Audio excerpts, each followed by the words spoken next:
Welcome sa Durs 2.0. Fresh at nagbabagang happenings ba ang hanap mo? Mga padabarkads man yan o mga trending topics? Pwes, sagutin natin yan.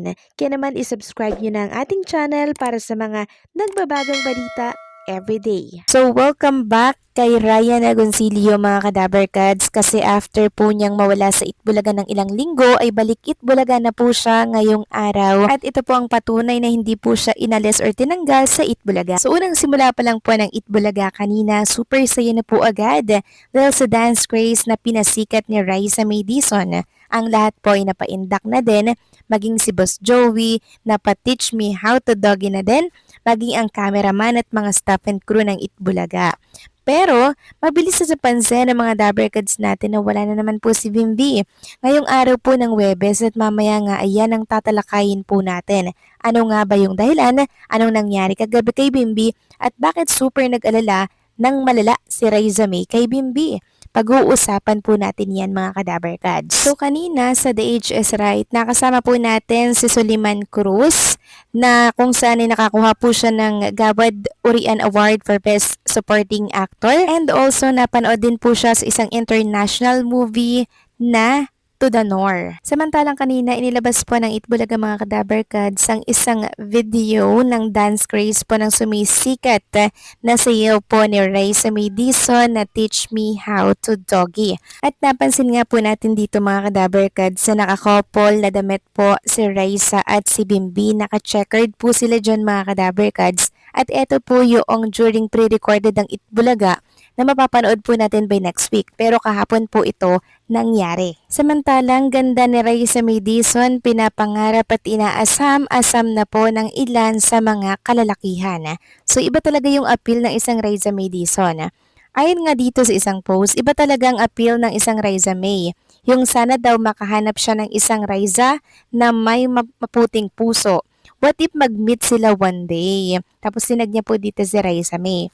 Sabi kasi dito ng isang account mga Kadabarkads, my grandson admire Raisa May Dizon so much. He hopes to find someone like Raisa someday because he sees her as kind, talented, and inspiring. That's why he called it Finding Raisa. Crush ng bayan si Raisa. Agad naman pong dumepensa ang mga Maybe fans at sabi nga nila si Raisa daw po ay may Bimbi na. Sabi nga dito nako para kay Bimbi lang si Raisa.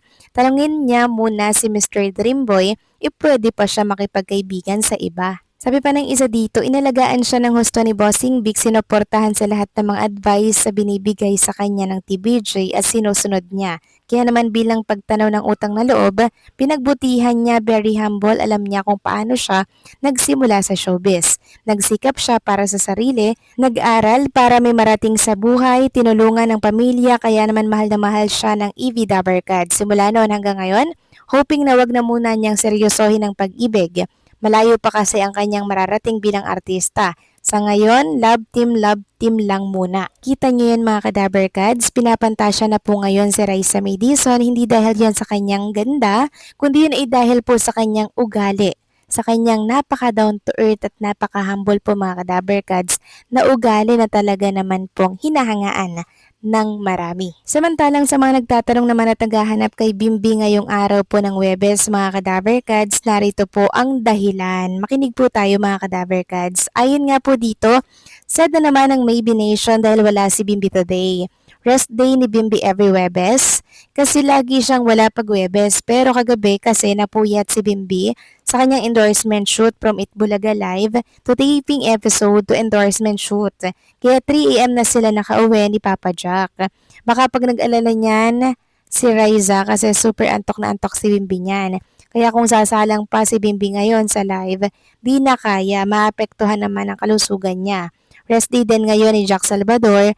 Kaya matik RD din si Bimbi sa EV kasi walang schedule yan talaga sa Itbulaga every Thursday.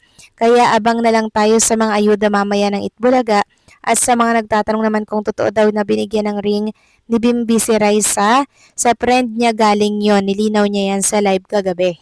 Ayun nga po dito sa video mga Kadabarkads, friendship ring, not a couple ring. Tapos ito po yung mga komento. Ayan yung ibang mga shipper dyan. Wag si Raisa, mabilis niyang i-debunk yung mga issue, Diyos ko. wag sanang tumulad yung fandom nila ni Bim sa ibang Aldab fans noon.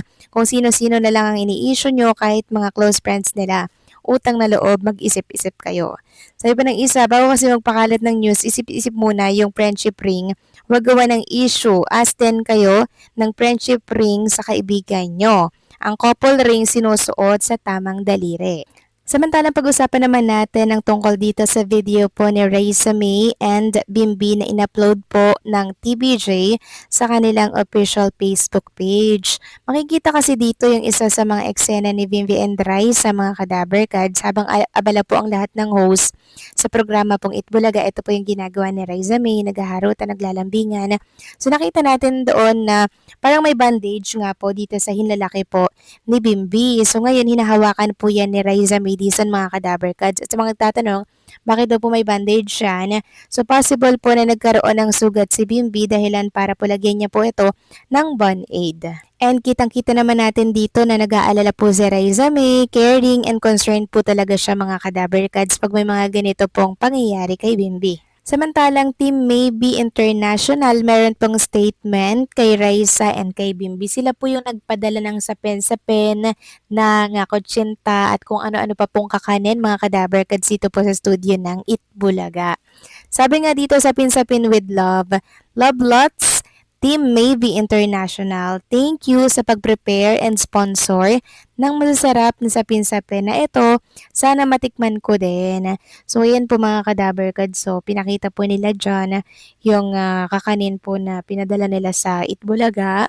And natanggap naman po yan ni Raisa and Bimbi and for sure na-enjoy yan ng mga Daber Cards natin. Samantalang kanina bago po magsimula ang Itbulaga mga Kadaver Cards, nag-live po si Miles Ocampo. Kasama niya po dito si Raisa May Dizon. Bale nasa 5 minutes lamang po yung duration ng naging live nila and parang meron nga po silang sinasaulo doon mga Kadaver Cards na talaga namang super saya kasi madalas po silang nagkakamali, nagkakalito-lito, hindi nagkakasabay. At sa live na yan, marami pong nakapansin sa suot-suot po na jacket ni Raisa May Dizon. Bakit super laki daw nito?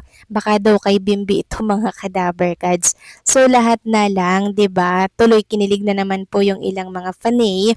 Baka daw ito ay kay Bimbi, pinasuot daw po kay Raisa May Dizon para nga naman po protektahan na naman yung OOTD ni Raisa May Dizon, knowing Bimbi, super conservative po talaga yan sa mga sinusuot po ni Bimbi dito sa Itbulaga. Kung inyo mapapansin, pag wala po si Bimbi, diba? Tsaka lang nakakapagsuot si Raisa ng medyo revealing, medyo lang, hindi naman yung super revealing, medyo lang. Pero pag andyan po si Bimbi, super balot na balot talaga siya mga Kadaver Cards. Super protective talaga si Bimbi kay Raisa May Dizon at gusto natin yan para kay Raisa, di ba? So kayo ba mga Kadaver Cards, gusto nyo rin ba na very protective si Bimbi kay Raisa May at gusto nyo rin ba na silang dalawa ang magkatuluyan in the near future? Nako, i-comment nyo po yan sa baba mga Kadaver Cards kasi binabasa ko po yan. And also, huwag kalimutang mag-like ha sa video na to, okay? So, paano mga Kadaver Cards? Hanggang dito na lamang po ang update natin at maraming salamat sa inyong patuloy na pagsuporta.